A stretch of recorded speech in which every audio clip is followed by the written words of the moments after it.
Likkutei Bamidbar, page 26. 13 lines in the end of the first column. Page 26, Bamidbar, Likkutei, 13 lines in the end of the first column. Okay, the last thing the Alter Rebbe is explaining, that leisirtzach and all those mitzvahs doesn't only mean you should not kill or murder, it means you will not kill or murder. Because the alukus comes into a way that it affects the gashmis of the world. And like he says, when a person learns Torah, and they learn which animals are kosher, which animals are treif, they elevate those animals to that particular level in a way that our opinion becomes like Hashem's opinion, that l'mayla yesh, l'mata ayin, that he's the only existence and we're not. So he says now, 13th line, V'zehu ki ayin ba'ayin yiru, this is what the pasuk says, eye to eye will be seen. What do you mean, eye to eye? So the Alter Rebbe is interpreting it to mean, our eye will see things the way Hashem sees things. That the eye, our eyes, meaning our perception, will be like Hashem's perception. Like it says, but now that there's no Beis HaMikdash, we say, now we say we're not able to go see. The pasuk says, ayin ba'ayin yiru, meaning when Mashiach comes, there'll be such a revelation of Elokus in the world, we're going to see things the way Hashem does. Now, we're not able to see that level of Kedusha because it's Golus.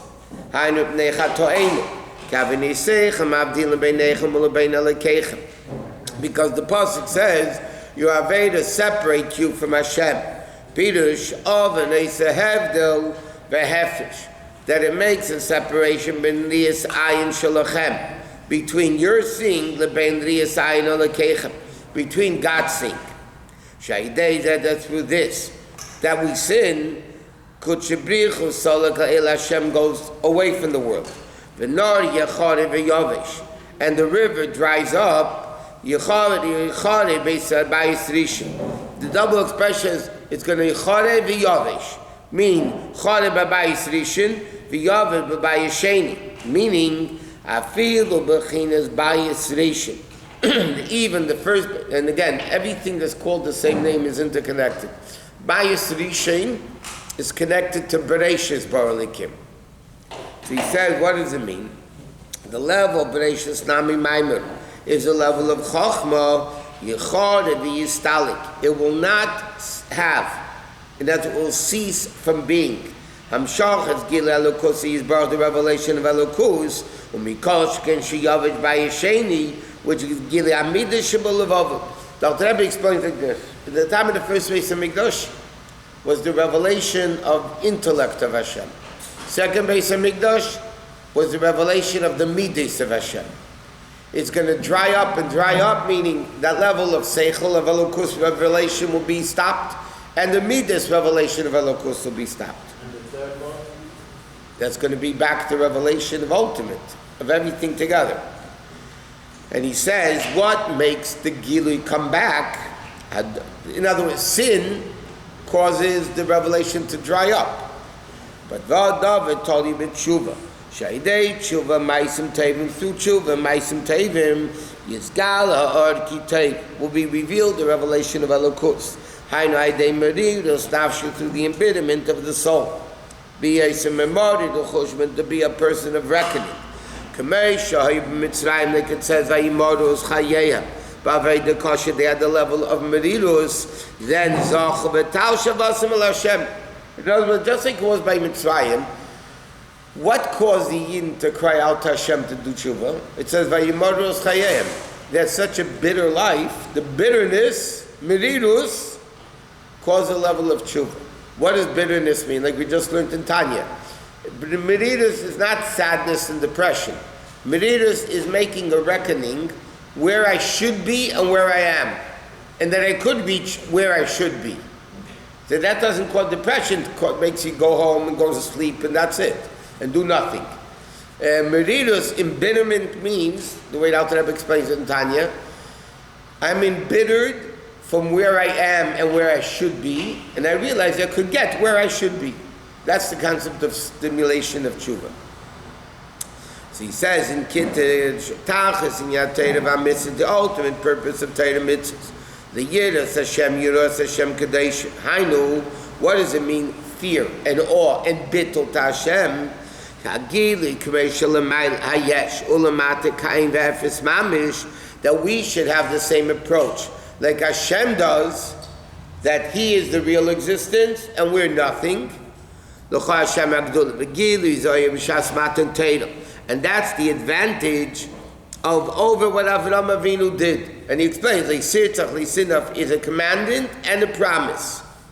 In other words, they didn't have this level of bittul in a way that we perceive things the way Hashem perceives things. That can only come when Matan Torah comes into Gashmias. Because then it's the ultimate bittul in Gashmias. In other words, like this. The obvious is Ruchnias. Ruchnias says it's type of a bittul. It's not the same bittul yet Gashmias is bottle. The obvious, keeping Torah didn't make Gashmias bottle. They didn't make Gashmias holy. They made Ruchnias holy. Okay, big deal. Ruchnias is holy anyway. Matan Torah accomplished that in Gashmias becomes bottled to Hashem. You take the physical object and it becomes used for Hashem in a way that is the same level of bittul, that just like Hashem made Yesh mi ayin, we make ayin back to Yesh. That the real existence is only Hashem. So it was required 49 days to work on themselves. Correct. Besides that, it was 210 years of Golus Mitzrayim was also work over. And then get up there to be total bitter. Correct. In order to see it reverse. Correct. Wow. Now, what's interesting is a Jew cannot reach that 50th level. A Jew can only reach 49 levels. And even first, when you do the 49th level, then you get a gift from above, which is the 50th. Even Moshe Rabbeinu, the Gemara says, there's a pasuk in Tehillim, "Vatachasreu ma'at melukim." He was missing a little bit from God. That's what the Davar Malv says. So the Gemara in Rosh Hashanah says, what does that mean? The Gemara says 50 levels of Bina were given in the world. Kulam nitna l'Moshe chasrachas. Basically means 49 were given to Moshe Rabbeinu. Even Moshe Rabbeinu was in a body only able to reach 49th level. The Maggid says when he died, he reached the 50th, Neshama out of the body, and that's why he was buried at Har Nevai. Nevai is Nun Boy, because then he reached the 50th. In fact, that's how the Rebbe explains why did the Yidden go to sleep before Matan Torah. They were so excited to receive the Torah 49 days, and they go to sleep. Hashem had to wake them up in the morning. Because of that, Nebuch, we have to stay up a whole night at Rosh Hashanah. He could have been sleeping. They decided to go to sleep. So, Shavuot. I said Rosh Hashanah? It's okay. I said Pesach. Yeah, it's okay. Mix up the holidays. So the Rebbe explains, because the Jews reached the 49th level, they maintain the only way you can get the 50th, in the body you can't get more. So he said, let's go to sleep. Neshama will leave the body, and we'll reach the 50th. So that's what they wanted. There was a holy reason. They said, we reached the 49th level, the 50th level is too great. Even Moshe Rabbeinu couldn't get it. So we're going to go to sleep, and the Neshama, so to speak, die, and the Neshama will get the 50th. Hashem said, no. Matan Torah is in Gashmias. Because the whole Chiddush of Matan Torah is Gashmi. What are you going to sleep for? Why is the Neshama leaving the body? That's the opposite of the whole concept of Matan Torah. So what happened? The Jews, by the way, by Matan Torah, reached the 50th level as a gift from above. Hashem came down on Har Sinai on the 50th day. So there had to be a gift from above. Rabbi, it seems like Hashem wanted our souls to be in the body to get the Torah. He wants us to be alive. So then He gave us the Torah, and then the soul left the body. And he revived it. Revived it. The Rotz of a Shaykh. Because Torah is the longing and the returning, the leaving and coming back. So that's what happened by Matan Torah. The neshamas popped out of the body, the longing. It wasn't Nadav and Avihu planned exodus from the body. Nadav and Avihu had a planned exodus. One-way ticket. Here it happened. It was too much for the neshama to handle. They had this longing, but Hashem gave them back. Didn't Hashem push us in Pesach also? Hashem always pushes us. Push us. Hashem says, do more, do more, do more, do more. And when Hashem stops pushing us, is when we, after 120 years, we go upstairs, we're stopping to be pushed.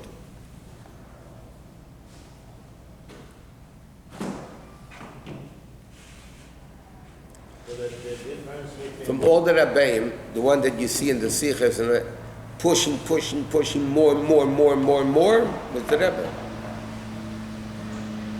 More than any of the other Rabbeim. Pushing, demanding a person did something good, the Rebbe said, no, okay, let's go further. Stop fetching. why you not Stop. doing more? Huh? Why you not doing more? Why are you not doing more? I told you, the guy gave the Rebbe 50 years ago. $100,000 was money. Today you can't even fill up your tank. But here in California at least.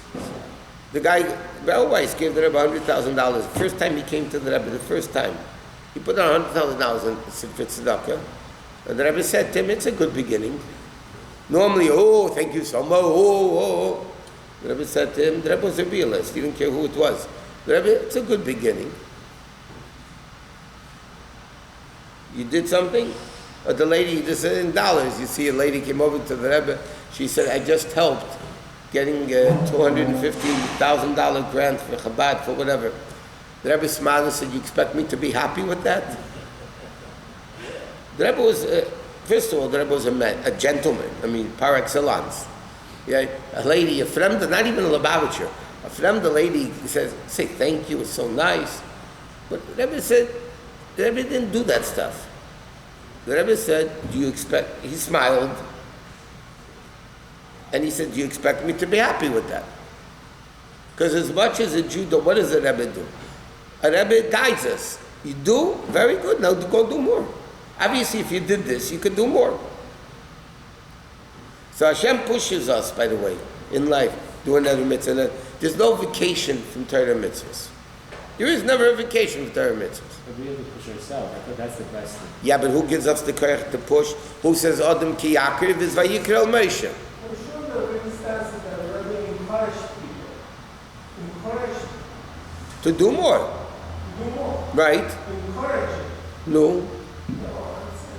No, but the Rebbe explained why you're able to do more. Next time, do more. I'm explaining to you why, because you have in the neshama, you could do more. Okay, Dalit. This level of Riyah, remember at the beginning of the Maamar, Dr. Rebbe quoted the Gemara on Shabbos that says, when the Yidden said, Ekdimo Nasal and Ishma, a voice came out from heaven who revealed the secret that my malachim use. What was the thing the malachim use? He quoted before the pasuk, Lishmaya kol diburei. Okay, here. Eised dvari lishmaya b'kol divari. Who do and listen. He says, like it says, same Tosim Malachim Melech. Lishmaya b'kol davka beili batal elav, to become completely batal to Hashem. Skip like the 10 lines in the parentheses. But in order to see Elokus, you have to introduce another concept that's called Eised Dvorei. You need to do things before you can see Elokus. You want to see Elokus, that's fine. But you have to first do. Meaning, the world comes to Malchus. That all the higher worlds and lower worlds. Where does Yesh Miyayin come from? From the level of Malchus. Right? That we know what created the world? Speech. What is speech? Malchus. The pasuk said Malchus Cha, Malchus Kol Elamim. So the world was created with Malchus. L'chayrim keinechi talking lias melech shmei nikra aleim. So if that's the case, how can he be called king if there's no world yet? The Chassidus asks in all the Maamarim of Adayin Elam Hashem Molach. Basically, we say every day, right? Adayin El, master of the world, Hashem Molach, that he ruled, B'terem Kol Yitzur Niver, before anything was formed. So the question is, in order to be a king, Ein Melech B'Layam, you need a nation.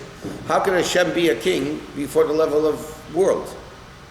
But Hashem was king. In fact, Malchus, so Chassidus explains, Malchus Dein Sof, Tzimtzum, and that level is Takanat Malchus, it's the source of Malchus, and whatever. So he says, okay, Aval Inyan Shaydei Teira Mitzvahs, through the level of Teira Mitzvahs, Mamshich and Mechinas Ratzareres Lias Melech Shmei Nikra. We taka through Teira Mitzvahs. What is Teira Mitzvahs? The purpose of Teira Mitzvahs is to become Liyiras Hashem. That's what the pasuk says. Ve'etzaveinu Hashem Lakeinu es kol hachukim ha'ela liyiras Hashem. That's what I quoted that pasuk before. What does that mean? The purpose of Torah mitzvahs, they have this ultimate bittul to Hashem, meaning that we become one with Hashem in a way that we see things the way Hashem does. That's the whole purpose of Torah mitzvahs.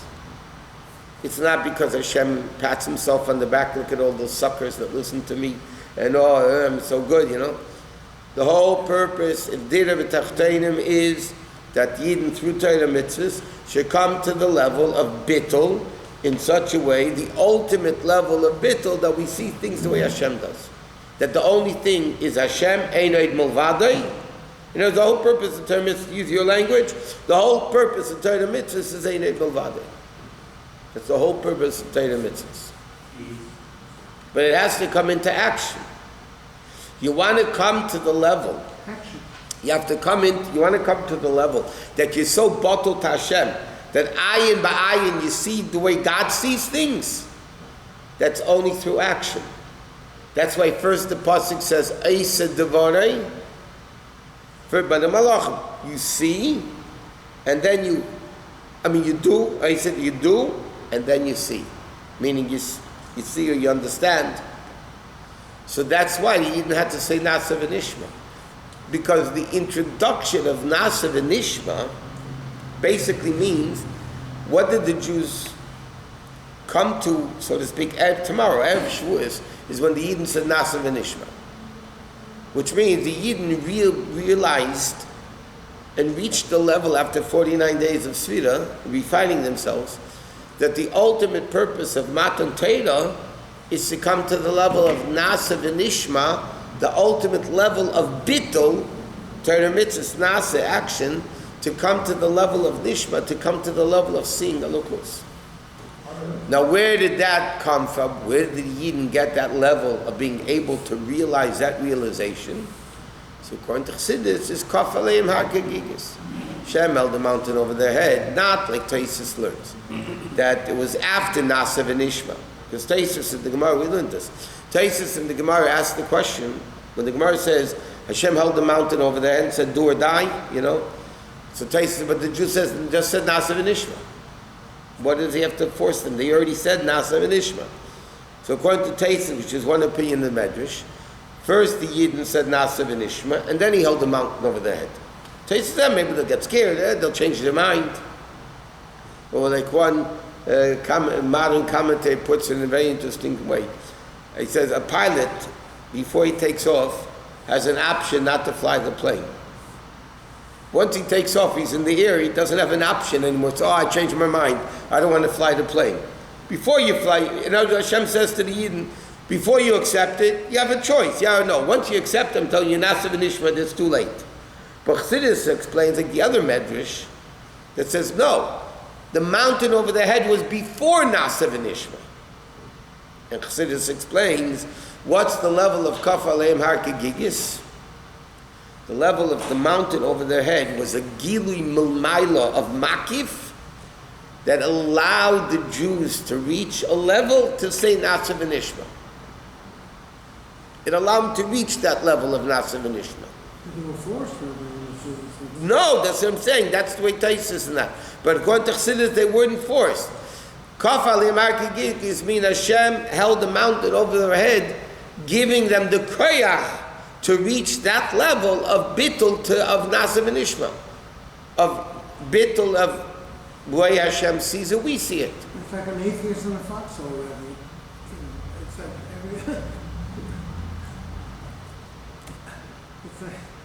he's not gonna. Why did he need to hold him? That was a gilui. He didn't have to. Hashem doesn't have to do anything.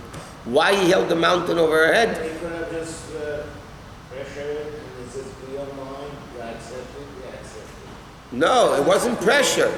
It was a revelation of above that gave the Yid, the Vayikra Moshe, the revelation from above that gave him the ability to reach this level of Nasiv and Ishma, meaning the Jews before, at Matan Torah, the day before, realized that the whole purpose of Matan Torah is Eined Milvadi.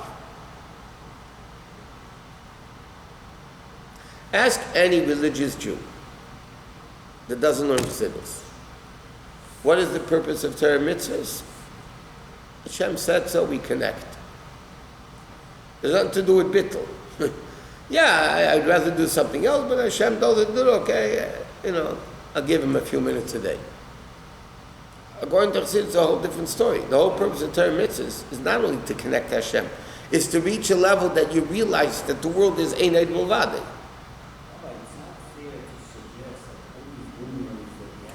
A little louder, sir. It's not fair that.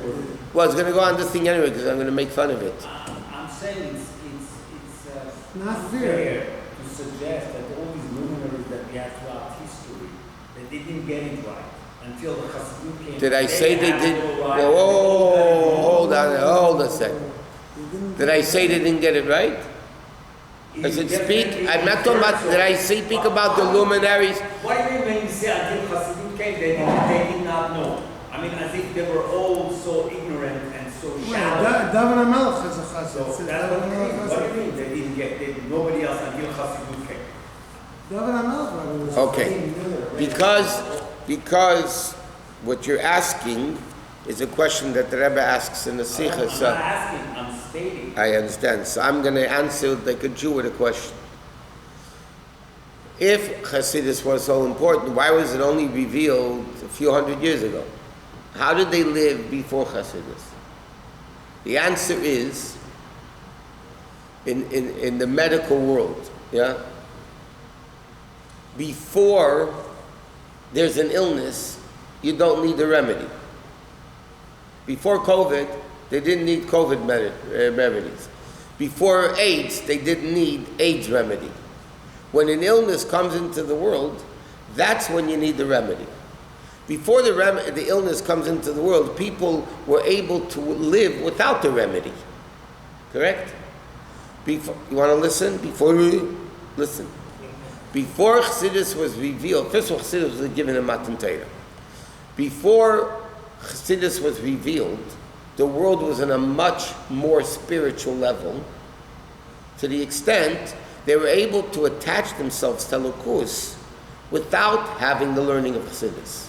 They didn't need it, because they were this attachment to Hashem, because the world was not as sick as the world is. In the time of the Baal Shem Tov, as we get closer to Mashiach, the world, the darkest part of the night is right before dawn. So right before the coming of Mashiach, the world is very, very dark. Because the world is dark, you need a light. When the sun is shining, you don't need a light. You have sunlight. You don't need the light. When the room is pitch black, that's when you need the light. And the darker the room, the more pitcher blacker the room is, the more light you need. We're talking about the ones who became disenfranchised because of the Haskalah and so on. But that it wasn't across the board. There were still segment of the Jewish community that Did I say? very pious, very observant, and very learned. connected. Yeah, okay. No necessarily Those- all the Hasidim that came Those great people, like I told you, didn't need Chassidus to connect them. But the masses today, Correct. let me ask you a question. I don't mean you personally. You mean the masses. Yeah. Okay. Were you ever aware of the concept that the only thing that exists in the world is God? Were you aware of living, not, I heard that. Living with the concept that the only thing that exists in the world is God? Did you, 1 second, did you ever believe? I'm 1 not second. typical. I was totally ignorant. I'm not a typical Jew. So, you are a typical Jew. Do I- You are a typical Jew. No, we had 95%, what are you talking about? We had Jews who were very observant, very. I'm not talking about them. Okay. He's talking about you, not now. I'm talking about you. Everyone sitting in there. Yeah. Did you believe before you started learning Chassidus? Did you, 1 second, does anybody believe before learning Chassidus that when I eat, I serve Hashem the same way as I'm putting on tefillin? No. Did you ever think of that? That's a Hasidic. Did you ever think it could exist such a ridiculous thing? It comes along Chassidus and says, listen, I'm telling you, Torah says eating, doing a gashmistic mitzvah is mamish like doing tefillin. The Alter Rebbe says in Tanya, when you eat properly at Shem Shemaim, it's ka'ela u'kul korban. You elevate the food. Now, and the Rebbe says, it doesn't only say like a korban. Ka'ela, the highest level of a korban, is the burnt offering. That means when a Jew eats properly, yeah? Keep that in mind when you eat your cheesecake. When a Jew serves and eats properly, that is mamish. Did you know that concept before? No. And the 98% of the world still doesn't know that concept. You understand? So when I say Chassidus comes along and explains things that people, there were tzaddikim that when they ate Shem Shemayim. Yes, there were tzaddikim when they did things they realized ain't eid milvadeh. But those were the exceptions, not the masses. And as the world gets darker because we're getting closer to Mashiach, it's interesting. Just to tell you an interesting concept. Every year that goes by, is the world getting better or worse? Worse. Worse. Whose perspective? Definitely worse. Okay, so that's the difference, you're not going to like this, between a Hasidic approach and a non-Hasidic approach. In the non-Hasidic, they say this clearly. It's another year from Matan Torah. It's another year away from Matan Torah. It's another year away from Matan Torah. That's one way of approaching it. Chassidus approaches it, every year that passes, it's a year closer to Mashiach. Is the glass half full or half empty? Chassidus comes along and says, like we said, there's a level in the pasuk. David HaMelech was a chassid on it. David HaMelech was a chassid. He says so himself. David HaMelech, because he was great. But the point is, there's Surmera and Asay right? The pasuk says you need Surmera and you need Asay. The question is only, what are you emphasizing? Are you accentuating the Surmera, or are you accentuating the Asay? Are you accentuating, emphasizing turn away from bad? Or you're emphasizing do good. Musa, which is a part of Torah, holy Torah, emphasizes turn away from bad. That's what Musa means, admonishment. Don't do this, don't do this. What does admonishment mean? Admonishment doesn't mean do something. Admonishment means don't do this, don't do this, don't do this. That's their emphasis. But that doesn't mean they deny Asay Tov. Chassidus comes along and says, you emphasize Asay Tov. There's two approaches in medicine, there's two approaches in therapy. People have a problem. Somebody is sick. So one approach is deal directly with the illness. Sometimes the approach is strengthen the rest of the body, and then the illness falls away by itself because the whole body is stronger. It's the latest approach. Yeah, that Torah is, Hasidus said this 3,000 years ago. Now, the same thing in therapy. People have marital problems. Yeah, they're fighting in marriage. You can do two things. You can either deal with the issue or emphasize the positive sides of the marriage and strengthen that, and then the evil falls away by itself. What's the difference? So Chassidus explains, when you fight dirt, you get dirty. When you fight evil, I told you, when I first came, I mean, not long afterwards, there was a Frum psychologists gathering in LA. Mamish Frum therapists. I don't know why, they asked me to speak. I'm talking about 40 years ago. So they wanted to know the Hasidic approach to therapy. So he told them that the Rebbe's way is, instead of harping on the negative, harp on the positive, and the negative falls away by itself. This big therapist, I remember who it was, he passed away already. He came over to me and says, wow, that's a unique approach. I said, man, that's Torah. I mean, what do you mean a unique approach? It's not mine. It's not my approach. What was the Rebbe's approach? What the Chassidic approach? I say, do good more, and the evil doesn't exist anymore.